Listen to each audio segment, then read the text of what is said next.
Hey, everybody, this is Devin Townsend, and you are listening to the Brutally Delicious Podcast.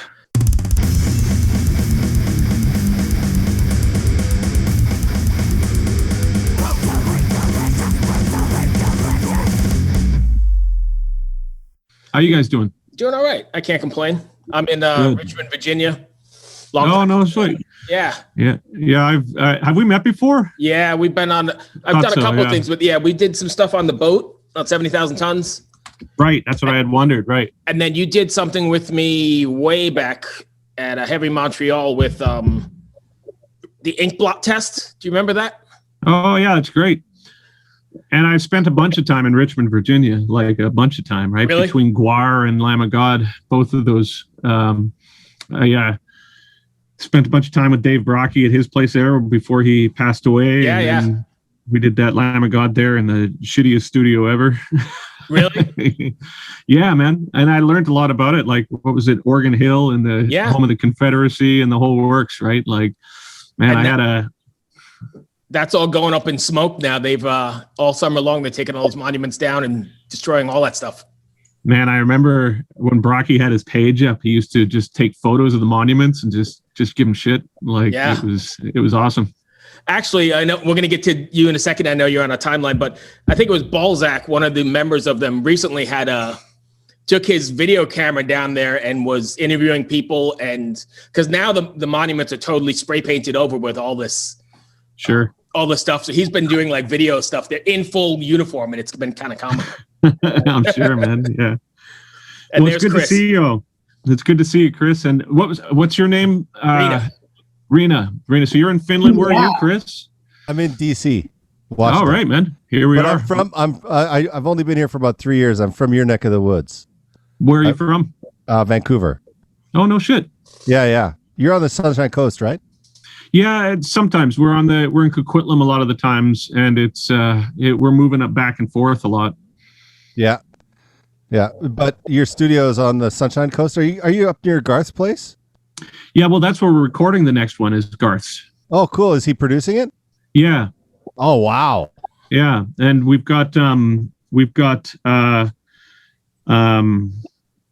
the guy's name? Joe Baresi is doing the mix. Wow. Yeah, so it's going to be great, man. And I mean, I spend most of my time in Coquitlam, but Garth's up on the Sunshine Coast, so it's a nice jaunt.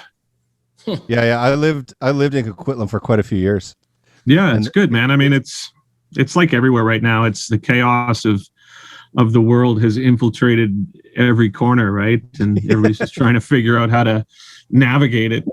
Yeah, the beautiful part of Coquitlam, for these two that don't know, is that you can walk out your door and be on the side of a mountain in like 2 minutes. That's true. Chris, you want to start? Yeah. So I've noticed throughout the pandemic, you've been doing a lot of live streams. How was that? I'm not sure how do I phrase this. How did you adjust to doing that? That must have been kind of weird at first, like the very first time you did a live stream. No, there's no audience feedback. There's no nothing. And you're known for being like a very crowd-oriented performer. How did you adjust to that situation? I mean, it's like you could extend that question to every aspect of life over the past year for all of us. I mean, I think that there's a certain amount of there's no option that makes adjustment to things pretty straightforward. It's like if there's no choice, you're like, well, I mean, I would just say that everything has got a learning curve, but once you've kind of taken that into consideration, that there are differences and there is a bunch of change afoot, then it's just a matter of just navigating those changes. It's not like my performance style or my work is so rooted in a certain thing that it's immutable. It's just, I just woke up one day and here we were. And so I just started doing live stream. I think the hardest part about it was not the interaction with a static camera, but more so just trying to figure out how to make fucking OBS and Streamlabs work, right? Oh, that was actually going to be my next question. Yeah, like, man. How are you dealing with the mix side of it? Are you doing it yourself? Do you have an engineer working with you? No, it's me. So what I Wow. ended up doing is I make a session that runs concurrently with my Streamlabs, and what it is it's all in a row that gives me enough time in between songs to sort of have some banter. But I've got a click track going in my ear, and then prior to each song starting, like 10 seconds before, my voice literally says "shut up" in my headphones, and that's where I know how to stop talking. And then what I've done is I've made a bunch of MIDI tracks in the session as well that control my axe effects. So from my patches or whatever, right? But then also at the same time, I had another stream of MIDI tracks that were sending MIDI information over our network to the laptop that was doing Streamlabs that would then change the cameras, right? And it's just the process of learning. I like to think that by doing these things, you stave off early onset Alzheimer's. I say that often, but it's like for all the things that we have to learn, I just feel like something has to go every time a new skill set is incorporated. Yeah. You know what I mean? It's like I forget a song or somebody's name or whatever, but I know how to do Streamlabs now, right? Yeah, that's amazing, because your live streams have been really successful so far, just by judging on social media at any rate. Like, I mean, I don't know, and they're really affordable. Well, I think a lot of it, we did the first 4 or 3 for charity, and we raised almost 200,000 euros over those things for hospitals, right? We did one for New York, one in London, one in Vancouver. Oh, I guess it was the 3, but it was, and it was successful. Yeah. And I think that gave us some sort of momentum, right? Because my reasons for wanting to do that in the beginning is because we had done a GoFundMe because we had lost a lot of money on those tours when they fell through, and people were very generous. And so I thought that was an opportunity for me to like sort of even out the score. I mean, I think you can't just accept donations and then not do the same in return. It seems like energetically you're going to end up causing yourself problems if everything is just accumulation, right? But it's been good, but it's been a lot of learning, man, like every day. Well, you kind of have a reputation. Now, I could be wrong, but your reputation is that you're very particular and everything has to be musically correct. Was that a hard challenge to get over when you're doing the live stream? Because you're doing it all yourself. You have to cut yourself some slack in one area or another area.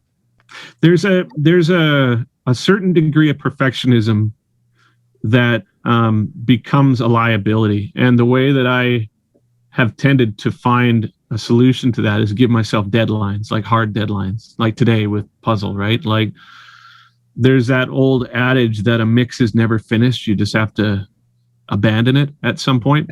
You either run out of time, or you run out of money, or you run out of both. Well, it's like left to my own devices without any deadlines or without any parameters. I would never finish it, because the nature of music and the nature of a mix is it's never perfect. Maybe that's the reason why I keep making records, is because my perfectionism is often thwarted by my timelines, right? So you just do the best that you can. And at a certain point, you have to just take a deep breath and be like, it's not perfect. Next, Right.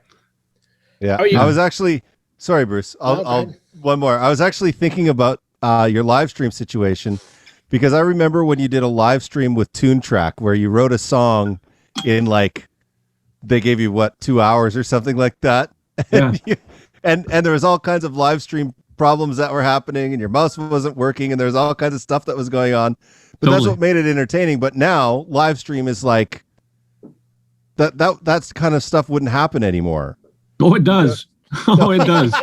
I mean, I think the thing is, man, is it's like one thing that I think I really got going for me in my career over these past 3 decades or whatever it's been is the amount of times that I've failed, like publicly. The amount of times that I've made a record that hasn't sounded like sonically that great, or we had a big opportunity at a show and my voice wasn't working or whatever. It's those moments that I think my ability to to handle these things were sown, in a sense. There's some people, or even in the past, like if things went south and you're just like, oh, it's not perfect, I love it to be perfect, therefore I can't continue. I mean, it's not really like that. That doesn't really make sense in this world that we live in. So my fingers are always crossed that things don't go ass backwards. But if it does, I'm like, okay, well, we'll deal with that. You know, what's the worst that can happen? People can say, oh, that sucked. I mean, it won't be the first time. So onward, right? Yeah. Bruce? So I'm going to dive into the Devolution series. With 30 years of material, like you just said, how are you picking what you're putting out there, and is it difficult to choose? I think it's a combination of two scenarios, one of which is like the order of magnitude thing that we had done. That was because when they were telling me what that was going to cost to do that tour, I was like, okay, so if I'm going to do that, I'm going to choose my own songs, because, you know, if I'm going to pay for this, I'm going to make it my own thing, right? And so I chose a bunch of songs that I liked, like Gatto and War and, you know, things like this. But when it came to some of the live streams, it's you have to play ball, because as much as we want to play that artist card and be like, oh, you know, I'm an artiste and this is the way it goes, I can't do what I do without the audience. So for every opportunity that I have to choose my own set list, I like to sort of counter that with like a by request one and say, okay, so I did that. I kind of got my yayas out with that. What do you guys want to hear? And then that's how the quarantine one, when we're on outer space, that one, that's how that one came together. And also the Halloween show that we had done, it was by request, but sort of rare tracks, things that I'd never played. That was a pain in the dink, that one, because by the end of it, I was like, wow, there's a reason why these songs have not been played before. I can't sing them, right? So nice. Yeah. Oh, that's awesome. So just going through that, then, I mean, there's still stuff you need. I mean, you'd have to filter through, right? Because yeah, there's so much. You do, but you know what? I think a big component to making this work is just accepting the fact that, for example, this puzzle thing that I mixed today, I've been mixing for the past several months. There's thousands of moving parts in each song, right? And the way that mix is going to come together, it has a certain degree of dependence on technical skills, but really beyond that, it's like luck. Because if you've got 1,000 things that all are interrelated, it's going to depend on the frame of mind that you approach it. Like if you're frustrated or if you're tired, it's just going to look like chaos. So it's going to depend on where you're at psychologically and just whether or not you're in the right frame of mind for it. And sometimes it works and sometimes it doesn't. And that's the same thing with choosing a set. But I think one of the most important skills that I feel I have in my trip at this point is just like, you have to accept that, you know, sometimes you win and sometimes you lose, and that's it.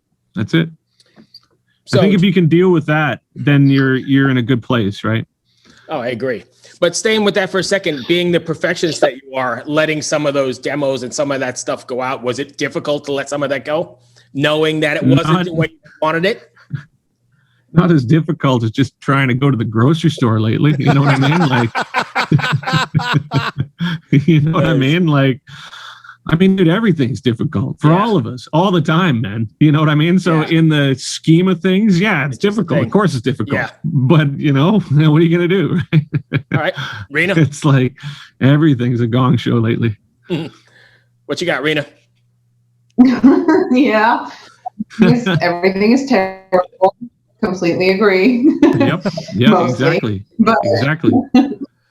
No, but I'm like more interested in the emotional side of things rather than the tech side of things. And like, okay, so we're talking about like whether it's difficult to let go of a demo that you maybe are not completely happy with. It sort of like sounds like that you've struggled with the idea of win or lose, like that you win some, lose some, that there's, that's sort of like an epiphany that you've had to come to? Has that been like a catalyst to your art in a way? It's a good question. And I also think a lot of it just comes down to, well, what's more important to you? The fear of looking like an idiot or getting your stuff done, right? And I think that for me, getting the work done, in my experience, the only way that I've actually ever successfully completed something is if I was able to accept that potential of failure as being a part of the process. And so the win some, lose something, if I felt like that was where my hang up was, that you may lose or you may win, then I probably wouldn't be able to function in the ways that I have. And so, like we're saying to Bruce, it's like, yeah, everything is crazy. Everything is difficult. But there's something really inspiring about that too. It's like, it's not like the alternative to this particular mindset is simple. It's like the alternative to this is just as difficult. So you just have to choose which difficulty you're going to be most comfortable with and just roll with it. But I think that's just a lot about being an adult too. It's like, I think that when we're younger, when we're kids or when we're teens or whatever, we think, oh, well, that's clearly insurmountable, that problem there. But as you get older, you're like, it's insurmountable, but it has to be done. So, right. And then that. I think this is referencing your kids again, isn't it? Like, well, it's not just kids. It's not just kids. It's aging parents. It's interpersonal relationships with people who share different opinions. It's like, having altercations with people that you have ideological differences with. I mean, the mechanism's the same, I think. It's how you react to it. I honestly feel that. And I think that how you react to it is the same process, no matter what the problem is. So focusing on that, focusing on how you react to things, I think is much more in line with how you get to your objective rather than, because I mean, everything's difficult. And it's not, for everybody. So it's but like, is it easier to accept the win some or lose some with music than it is with relationships, for instance? God, of course. Oh yeah. Music is just that's a privilege to do. It's right. Like, when I was a kid, I used to view music as my life. Like that was who I was. But as you get older, you're like, no, that's the thing that I get to do when everything else is done. So, if you win some and lose some with that, it's like playing Monopoly rather than now you're in an irreparable position with your family or something, right? It's like, it's a world of difference, right? Did you ever imagine 30 years later you'd still be doing this? I don't know if I thought about it. I guess I just sort of assumed that maybe a benefit to my process has been that I'm pig-headed, and maybe that same pig-headedness like never occurred to me to think about what's going to be happening in 30 years. Probably similar to how I very rarely think about what it's going to be like 10 years from now. It's just, we'll just take it as it comes, and if it's meant to be, then it will, right? All right. How did you end up getting involved? I'm just going to change gears here a bit with the Jason Becker fundraising stuff. How did you get involved with that? Herman, years ago, we had done the Ozfest together, Oddfest, and I like Herman. I always thought he was funny, and I thought he had a good way about him. And he had kids, about 6 years or so. And as anybody who's had kids knows, it changes your DNA, I think, in a lot of ways. And so all of a sudden we had more things in common. And he just sent me a mail. He just said, do you want to do this? And I was like, absolutely. Oh, that's awesome. Yeah, man. That's really good. Yeah, I've been seeing a lot about that online. It's getting some good traffic as well. It should.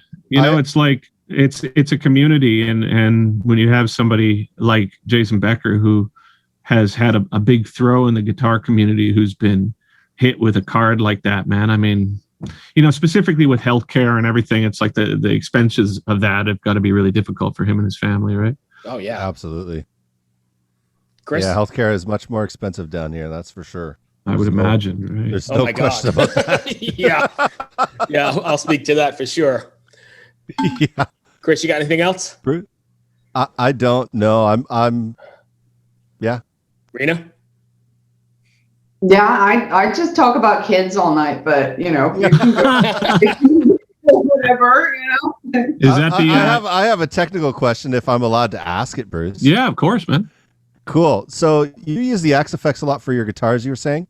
Do you use amps when you record, or do you just stick with the Axe effects? It depends. I mean, I guess it also depends on the nature of the music. For example, on Empath, I had gone down this avenue of wanting to get the best guitar sound I could, right? And so I rented this fancy studio and I got 10 heads and the best cabs and all sorts of these silly boutique overdrive pedals, and, you know, had it all set up. And I went through and we got a bunch of really cool sounds, but then I realized that the density of that music was in opposition to the size that seems to be what people want to get out of amplifiers. You think, oh, I want this big guitar sound. But then when we got this big guitar sound, it was too big for the music. There wasn't any room for anything else. And so when I tried to filter it, I tried to do, you know, your high and low pass to try and get, by the end of it, all I was left with was this gnarly mid-range thing that was just sound like shit. So what I found for that really worked was when I reamped it through the Axe effects, I was just by nature of the digital stuff, it's like a full frequency sound that's smaller in a sense, which is why a lot of times people are critical of it, because it's like it's not as burly. But I found that with the orchestras and choirs and double kicks and kittens and cows and shit, it's like all of a sudden it's like I needed to have like a smaller version of a bigger sound in order for it to sound cool to me. So I went through that whole process and spent a bunch of money trying to get this big guitar sound. I just went home and reamped it. So, but I mean, it's like at the same time, when I go up to visit Garth, there's going to be, you know, he wants to do it with real guitars, and the nature of that music may be different. Like, who knows, man? I think it's fair to, like everything in life, just have an open mind to things, because sometimes it's great for it and sometimes it isn't. It's like there's no tried and true thing that says real amps are unequivocally better. It's like they're better for some things, but in my experience with Empath, digital was better for that, for me, right? Yeah, and Garth definitely has a plethora of amplifiers and cabinets to choose from. Yeah, man. Do you work with... Yeah, man. What's that? Sorry, Devin? Do you work at Silvercord? That's Joe's studio, right? No, I interviewed Joe. When was it? It wasn't when you played with him at the Vogue. It was, man, I can't remember. It was 2015, I think. I interviewed them. Okay. I interviewed Joe backstage when they were going on 70,000 Tons of Metal, or when they were booked to play 70,000. Sure. So I interviewed them there. I actually wanted to bring this up because this is something that I've always really admired about you. You played with Gojira at the Vogue in Vancouver. It's your hometown show. And Gojira headlined, which I found kind of interesting at the time because, I mean, you're at home. I mean... Yeah, but they're a bigger band. Yeah. Well, I guess. But, like, you guys kicked some serious ass that night. Thanks. And the place was going crazy. And the whole night you kept saying, thanks so much. You guys can't even believe what you're about to hear from the next band. Like, you were so gracious towards... Well, like, I mean, thank you. That's a very nice thing to have recognized. But at the same time, I mean, I meant it. It's not like, you know, I'm not trying to throw a line for any reason if that's, you know, if they... No, I don't think so. At all, man. I'm just kind of like, you know, within this scene as well, there's a couple of bands that, I mean, I don't want to go on after, you know? Gojira's one, Meshuggah's the other. And I've had the misfortune of going on after both of them. And we did Brixton Academy, and I headlined that, and Meshuggah was right before, and they're devastating, right? And I was just like, oh, this fucking sucks. You know what I mean? Like, my thought was not like, yeah, man, I'll show them. I was just kind of like, nah, dude, like, they should go on last. Listen to these people, you know what I mean? And it's the same thing I feel with Gojira. Like, on a personal level, like Joe's a good friend, and you know, we're in contact, you know, fairly often, and as a human being, we're friends. But as a band, I mean, they're undeniable, right? And not only are they undeniable, but the music that they've written lends itself so much to that format that there's been times where I've watched Gojira play, and Johan, their sound guy, is killer too. And there's been times I've watched him, I've just been like, oh, you got to be fucking kidding me, man. That's like ridiculous, right? Yeah. And as a metal fan, I'm like, that's amazing. That's amazing, right? And specifically because I'm sure you guys would agree, the metal scene has gone through so many changes that there's some good bands, but there's not a lot of like devastating bands. Right. So if there is one, man, I just want to be like them. Right. Them, you know what I mean? Like, well, that show was crazy too. That one, oh, dude, Vogue. It was like 20 minutes after, and all the lights are on, and they're like, people won't leave. Oh no, they were body surfing, dude. I mean, I and what's crazy about Gojira as well is it's like when you see them, it's the same thing with Meshuggah. You see them in their prime when they've got it. And the sound is dialed, which is often because Judas is Meshuggah's sound guy, and he's devastating too, right? But when they're primed and you see that go and you see the control they have over it, you're like, that's what I like about this type of music, is it's got this kind of tribalistic, visceral, cathartic thing. Yes. And, you know, there's a certain amount of my material that I think plays into that as well, but it's a different format. Like, the stuff that I write is so heavily kind of orchestrated. You know, there's horns and choirs and, like I say, chickens and shit. So it's like trying to get that across live. Sometimes it works really well. But when you see a band that's like their specialty is like that tempo, you know what I mean? And the drummer's an animal and the singer can maintain his voice, and they've got a established kind of dynamic between them as a band that really makes a team. You're like, yeah, man. And I again, I really appreciate the compliment. It's nice. And I'm shit at taking compliments as well. Because whenever people say, oh, the show is good, I'm like, no, come on. You know what I mean? I felt that you guys were devastating that night. So it's awesome. Yeah. It's great. Thank you. It was just, you know, and it's like, I always found it strange because before that, you didn't really play in Vancouver very much, but you were, everyone always knew you were from Vancouver. Yeah. You know, like I remember going to the jam space at the Rubber Room, and they'd be like, oh, you have to check out Devin Townsend. And I was like, man, who's so Devin Townsend? You're from Coquitlam too, man. I mean, it's like I was born and raised in Surrey, and I think the thing is as well is for me, Vancouver is where I live. And in a sense, I like to function anonymously at home. Yeah. You know, it's like I got no desire to like waltz into a place, you know, with a pair of fancy boots on and be super conspicuous, right? Like I'm happy to like go around the back. Even when my friends' bands come to Vancouver, they're like, "You're gonna come to the show?" It's like, well, here's a better idea. Why don't we go for coffee? Right. And then have a good show, right? Like I and it's not because I'm so concerned about being seen or something. It's just that it's too loud. And I know that sounds like totally in opposition to someone who plays heavy music for a living. But when I go to see bands, I'm like, oh, this sucks, man. It's dark and it smells like beer and sweat and balls. And it's like 190 dB and it doesn't sound as good as the record. And there's some hammered dude like spitting on the side of your face trying to talk to you while they're playing a drum solo. And I'm like, oh, I hate this. Like, I hate this, right? What makes way more sense for me is it's like I like drinking tea and watching videos. Like that makes way more sense, right? I found these videos of people that are filming the inside of trains while they go from Oslo up to the Arctic Circle, and they're like 10 hours long. And that sounds like a night for me, much more so than going to see a buddy's band, you know? So, Devin, I got to interrupt you for a second, though, because after a year and a half or whatever we've been on, I'm not seeing a show. Everything you just described is everything I'm longing for at this point. Yeah, you're not alone. You're not alone. And it's not that I like my connection to playing live is much more so about performing for the people who support me. Right. Much more so than me dying to be back on stage. In fact, I did an interview with a British magazine, and they were just like, tell me how much you're dying to get back on stage. And I'm like, you know, I don't know what to say. I mean, I when people say, what do you miss about touring? I miss performing for the people that support me, and I miss eating, Right. But I mean, I've never had a huge desire to get on stage. It's like performing is a part of my job that facilitates me making music. That's it. Right.